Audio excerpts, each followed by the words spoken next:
আসসালামু আলাইকুম সবাইকে।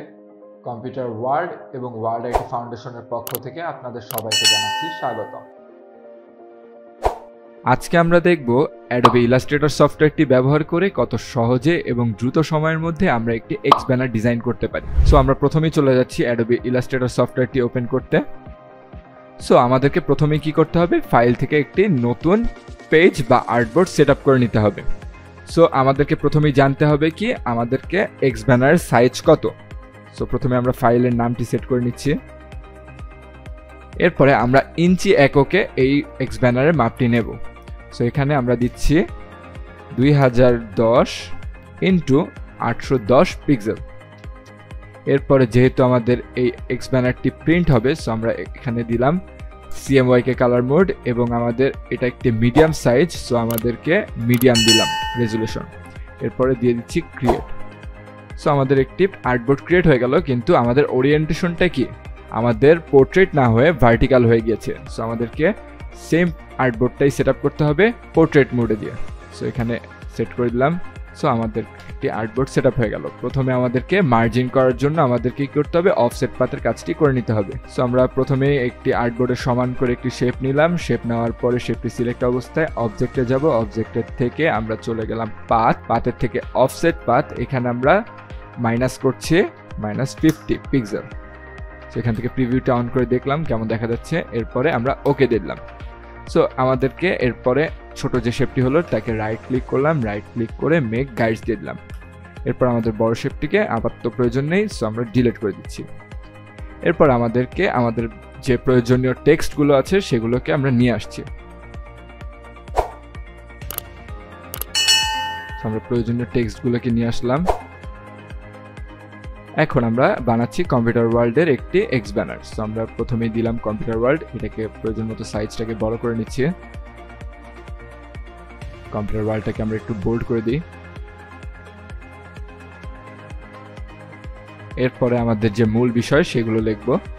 সো এখানে এসএসসি পরীক্ষার্থীদের জন্য বিশেষ ছাড়ে বিভিন্ন কোর্সে ভর্তির সুযোগ আছে। সো এইগুলো আমরা প্যারাগ্রাফ অ্যালাইনমেন্ট থেকে মিডল অ্যালাইনমেন্ট করে দিলাম।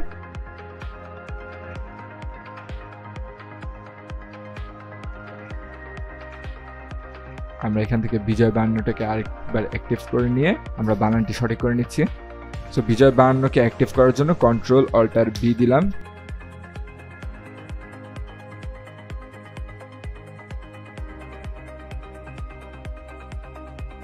এখানে আমরা মূল বিষয়বস্তুটি উল্লেখ করে দিলাম।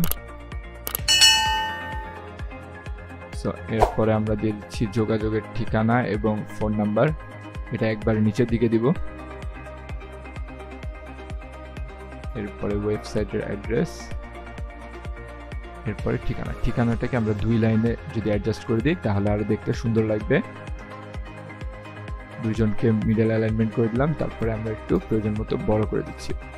এরপরে আমাদেরকে এটাকে মিডল অ্যালাইনমেন্ট করে দিলাম। এখন একটু বেশি বড় হয়ে গেছে, একটু মিডিয়াম সাইজ করে নিলাম। এরপরে আমরা যে মূল বিষয়বস্তু সেগুলো দিচ্ছি। এরপরে এইটাকে আমরা একটু বড় করব, Ctrl-A দিয়ে সবাইকে সিলেক্ট করলাম। সিলেক্ট করে মিডল অ্যালাইনমেন্ট দিলাম। মিডল অ্যালাইনমেন্ট দেওয়ার পরে আমাদেরকে ফন্ট সাইজটাকে একটু বড় করে দিচ্ছি।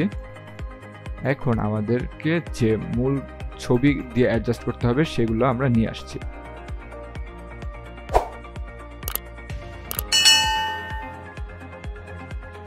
সো দুটো ছবি নিয়ে আসলাম। দুটো ছবিকে একসাথে আমরা এমবেড করে নিলাম। এমবেড করে নেওয়ার পরে আমরা দুইটি ভিন্ন শেপের ভেতরে আমরা তাদেরকে ক্লিপিং মাস্ক করে দেব। সো এখানে একটি শেপ নিলাম।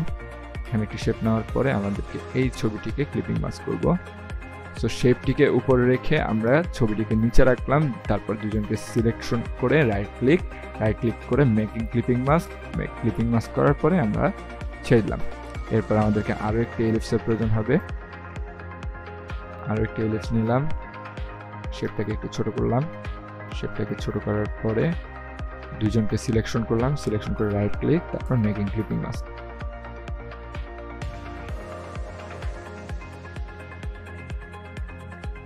এখন দুটো ছবিকে আমরা কি করব, একটু শেপ দিয়ে ডিজাইন করার চেষ্টা করব। তো দুইজনকে অপশন প্যানেল থেকে চেঞ্জ করলাম, তারপর এখান থেকে স্ট্রোক অ্যাড করে দিচ্ছি। স্ট্রোকের পয়েন্ট অ্যাড করলেই আমাদের স্ট্রোক অ্যাড হওয়া শুরু করবে। সো আমাদেরকে যে কালারে আমরা স্ট্রোকটা অ্যাড করতে চাচ্ছি সেই কালারটা অ্যাড করলাম। সো কালোই থাকবে। সো এখানে আমরা কি করব, স্ট্রোকটা অ্যাড করতেছি। সো আমাদেরকে স্ট্রোক অ্যাড করা শেষ, দুজনকে একবার পারফেক্টলি মিডলে বসিয়ে নিলাম। এরপরে আমরা কি করছি, আমাদেরকে যে উপবৃত্তির যে ব্যাপারটি আছে সেটাকে আরেকটু নিচে দিলাম। তো এই উপবৃত্তির ব্যাপারটাকে একটি নির্দিষ্ট শেপের মধ্যে আমরা অ্যাডজাস্টমেন্ট করে দিচ্ছি। শেপটাকে সবার নিচে দিয়ে দিলাম।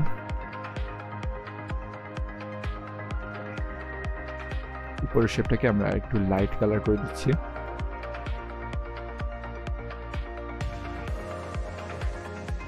এরপর আমরা লোকেশনের জন্য লোকেশনের একটি আইকন অ্যাড করে দিব। সো লোকেশনটাকে আরেকটু ছোট করলাম। সো আমাদেরকে আইকনগুলো নিয়ে আসতে হবে। সো আইকন নিয়ে আসছি, কিন্তু আইকন তিনটে একসাথে নিয়ে আসলাম। তারপরে সিলেক্ট করে এটাকে আলাদা আলাদা করলাম। তারপরে সবগুলোকে কি করব, এমবেড করে নিব। এমবেড করে নিলাম। এরপর আমাদের প্রয়োজনীয়গুলোকে আমাদের কি করতে হবে, ইমেজ ট্রেস করে নিতে হবে। ইমেজ ট্রেস করে সবগুলোকে ইমেজ ট্রেস করে আমরা এক্সপান্ড করে দিচ্ছি। ম্যাজিক ওয়ান টুল দিয়ে সকল সাদাগুলোকে একসাথে ডিলিট করে দিলাম। এরপরে আমাদের প্রয়োজনীয় জায়গা মতো আমাদেরকে কি করতে হবে, আইকনগুলো বসিয়ে দিতে হবে।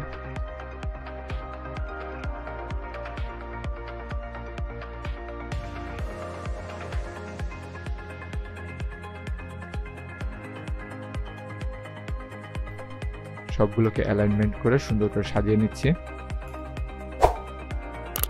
এরপর আমাদের লোকেশনের যে আইকনটি আছে সেটা আমরা একটু সাজিয়ে নিই। লোকেশন আইকনটা বসালাম। তারপরে লোকেশন আইকনটা চেঞ্জ করলাম কালার, লাইট কালারটি দেখতে সুন্দর লাগছে। এখানে আমরা লোকেশনটা দিয়ে দিলাম। তারপরে একটু সাইজটি ছোট করে নিচ্ছি। তারপরে এই দুজনকে গ্রুপ করে দিলাম। এখন সবাইকে সিলেকশন করা অবস্থায় আমরা কি করব, এটাকে মিডল অ্যালাইনমেন্ট করে নিব। এরপরে সবাইকে সাজিয়ে সুন্দর করে সবগুলো অ্যাডজাস্টমেন্ট করে নিব। এখানে আমাদের বিশেষ ছাড়ের অপশনটা উল্লেখ করে দিচ্ছি।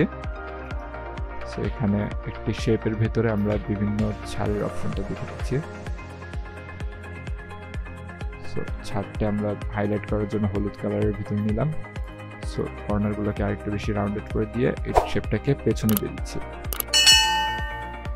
সো এইটাকে ছবির উপরের শেপে থাকলে ভালো দেখা যাবে। সো এখানে রাখলাম। এখন ছাদটাকে আরেকটু ছোট করে নিচ্ছি। এখন ছাদের যে লেখাটি সেটাকে আরেকটু বোল্ড করে দিলাম। এখন দেখেন মোটামুটি আমাদের একটি ডিজাইন করা শেষ। এখন ব্যাকগ্রাউন্ডে একটি কালার এড করে দিব। সো ব্যাকগ্রাউন্ডের সমান করে একটি শেপ নিলাম। শেপ নেওয়ার পরে এখান থেকে আমরা একটি গ্রেডিয়েন্ট নিচ্ছি। গ্রেডিয়েন্টের ভিতরে আমরা এখানে ব্লু কালার নিব। সো ব্লু কালার নেওয়ার পরে এই পুরো গ্রেডিয়েন্টটাকে আমরা 90 ডিগ্রি অ্যাঙ্গেলে অ্যাড করে দিলাম। এখন এই শেপটিকে আমরা সবার পেছনে দিয়ে দিব। সো সবার পেছনে দেওয়া শেষ। এভাবে আমাদের একটি টেক্সট ব্যানার ডিজাইন করা হয়ে গেল। তারপরে আমরা সবাইকে চাইলে মিডল অ্যালাইনমেন্ট করতে পারি। সো আর্টবোর্ডের সাথে মিডল অ্যালাইনমেন্ট করে দিলাম। তো সবগুলো কি আরেকটু সুন্দর দেখা যাচ্ছে। সো তারপরে আমরা ফাইলটিকে সেভ করে নেব।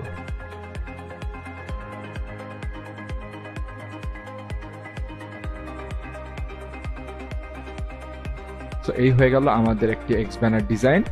এটাকে মকআপে অ্যাপ্লাই করলে দেখুন কত সুন্দরভাবে আমরা কাজটি করতে পারলাম।